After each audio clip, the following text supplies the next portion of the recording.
Hello Heathlands at home and welcome to this special edition of our origami. So this week we're going to do not one, not two, but 3 folds for you. And we're going to start with this very easy ghost. So our theme this week is Halloween. So everything in your activity pack should be roughly based on something spooky. So this is our ghost. It's a really easy fold to do, and I'll show you how to do it. So if we just move him to one side, what we're going to start off by doing is folding corner to corner to make a triangle your paper. Now I'm not using any special origami paper today, so there's no right side or wrong side. So as you can see, we've folded that in half. We're going to open that up, and then this bottom corner we want to create a sharp point. So what we're going to do is we're going to take this left hand corner and fold it over to the middle. Might be easier if I turn the work slightly. So we fold that into the middle like that, make a nice sharp crease, and now we're going to do the same on the other side.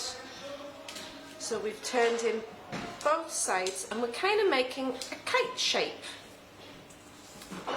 So once we've got our kite shape, the next step is to fold these flaps down. So you want to make a nice kind of equilateral triangle, an even triangle, and fold it down. And then we're going to do exactly the same on the other side. Open it up and fold it down. Now, once we've got our kite shape with the flaps opened up like this, the next step is this edge here. We want to turn that in over. So there's no exact measurement for it. We're just kind of turning it in like this. And what we do on this side, we want to repeat on the other side. So we're turning this in.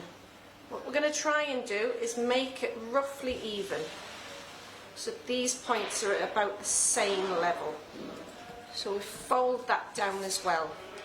So now that we've got these folded out and these folded in, the next step is this point here at the top. We're going to fold that down. As I say, you don't have to be precise, because once you turn your work you won't be able to see that. And the last thing we need to do is his tail at the bottom here. We need to fold that over. And again, it doesn't have to be precise. So we fold that over, and then if you turn over your work, you have your ghost shape. And all you need to do is draw a spooky or any kind of happy face, scary face on your ghost, and there you have your origami ghost decoration. Hope you've enjoyed this one, and we'll see you in the next video.